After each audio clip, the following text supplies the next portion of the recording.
जय हिंद साथियों, कल शाम से ही आपने देखा होगा ये एनसीईटी का जो लेटर है 15 पेज का, ये काफ़ी वायरल हो रहा है और ये एनसीईटी की ऑफिशियल साइट पर भी डाला हुआ है। ये जो मामला है, आपको पता होगा कि सुप्रीम कोर्ट ने एनआईएस के फेवर में फैसला दिया था। एनआईएस डीएलएड जो किए हुए हैं जो छात्र, उनके फेवर में ये फैसला दिया गया था। ठीक है, आपको बता दें कि पहले जब TRE-1 हुआ था उस समय एनआईएस को बाहर कर दिया गया था, अमान्य घोषित कर दिया गया था, यानी कि 18 माह का डीएलएड जो है वो मान्य नहीं होगा। लेकिन हालांकि TRE-1 में जो है वो रिजल्ट प्रकाशित हो चुका है और रिजल्ट जो प्रकाशित हुआ था, बहुत सारे लोग का काउंसलिंग हो चुका था और ज्वाइन भी कर चुके थे और बहुत सारे लोग ज्वाइन नहीं कर रहे थे। TRE-1 में भी ऐसे जो छात्र हैं जो एनआईएस से डीएलएड किए हुए हैं और उन्होंने ज्वाइन नहीं किया, क्या लेट ज्वाइन किया और उससे पहले ही एनआईएस के फेवर में फैसला आ गया और बहुत सारे लोगों का ज्वाइनिंग नहीं हुआ। काफी लोग बैक डेट में भी ज्वाइनिंग किए थे उस वक्त भी, लेकिन काफी लोग वंचित भी हो गए। लेकिन सुप्रीम कोर्ट ने उत्तराखंड वाले मामले में, यहाँ देखेंगे स्पष्ट लिखा हुआ है सब्जेक्ट, उत्तराखंड के मामले में जो केस था उसका रिव्यू पिटीशन करते हुए आपको बता दें इस पर जो फैसला आया है वो मोटा मोटी समझ ले, बहुत 15 पेज का है। जो मुख्य चीज है वही हम आपको बताएंगे।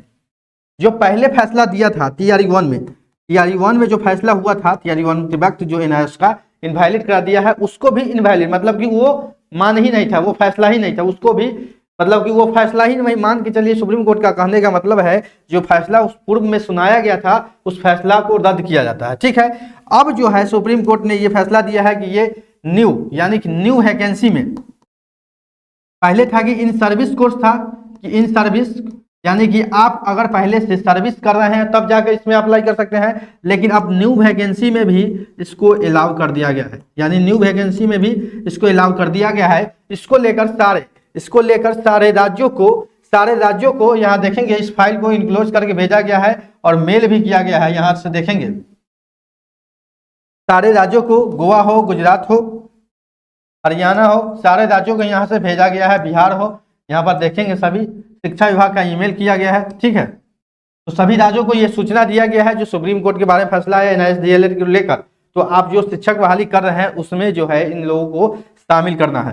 हालांकि गजट को लेकर भी बहुत सारे लोग सवाल कर रहे हैं कि गजट में कब शामिल होगा, तो गजट में जैसे ही शामिल होगा आपको अपडेट मिल जाएगा। लेकिन एक चीज समझ ले कि TRE-4 जो है बिहार में होने वाला है, TRE-4 जो है बिहार में होने वाला है। तो 4.0 में एनआईएस डीएलएड जो है वो वैलिड हो चुका है और एनआईएस जो से डीएलएड जो भी किए हुए हैं, जो भी छात्र किए हुए हैं, वो सारा लोग इसमें आवेदन कर सकते हैं। जो भी सीटेट पास है एनआईएस वाले डीएलएड, जो भी एनआईएस डीएलएड किए हुए हैं और सीटेट पास है वो TRE-4 में आवेदन कर सकते हैं। ठीक है, और सभी राज्यों को भी नोटिफिकेशन जो है वो भेज दिया है, सुप्रीम कोर्ट का फैसला को इनक्लोज करके भी भेजा गया है, ताकि जो भी राज्य अपना शिक्षक बहाली की प्रक्रिया करे इन लोगों को उस प्रक्रिया में शामिल कर सके, कोई भी दुविधा न हो। तो एनआईएस से डीएलएड किए हुए छात्रों के लिए एक बड़ी अपडेट आप लोग जान जाए, आप क्लियर हो चुका है, स्पष्ट हो चुका है। कोई भी कंफ्यूजन आपके मन में आप नहीं होना चाहिए कि हम शामिल होंगे या नहीं होंगे, इस बात को आप दिमाग से निकाल दें। आप वैलिड है, अपनी तैयारी को करें और जो है कंपटीशन तो थोड़ा टफ होगा ही, क्योंकि छात्र का जो संख्या है वो बढ़ेगा। छात्र का क्या है, संख्या बढ़ेगा,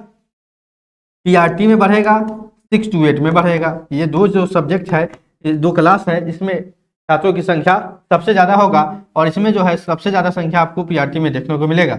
1,60,000 TRE-3 में आवेदन था, अब 1,60,000 TRE-3 में आवेदन था, लेकिन अब एनआईएस भी शामिल हो चुका है, तो उसमें लगभग दोगुना के लगभग जो है वो कह सकते हैं, यानी कि 3 लाख का करीब में है TRE-4 में आवेदन आपको प्राइमरी में भी देखने को मिल सकता है।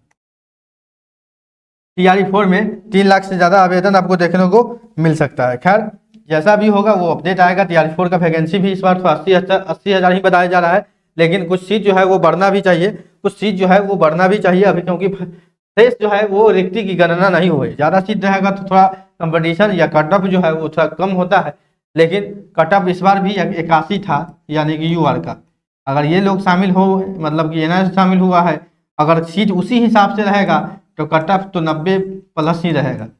तो और 120 में 90 नंबर लाना थोड़ा टफ तो होता है सभी छात्रों के लिए, देखने वाली बात होगी आगे क्या होता है। खैर जैसे ही कोई नया अपडेट आएगा आपको बता देंगे। शिक्षक बहाली से TRE-4 से जुड़ा हुआ पल की अपडेट आपको हम बताएंगे, तो जुड़े रहे। नौकरी इंडिया चैनल को सब्सक्राइब कर ले, बेल आइकन को भी दबा ले और वीडियो को अधिक से अधिक शेयर भी कर दे। मिलते हैं अगले अपडेट में, अभी के लिए इतना ही, धन्यवाद।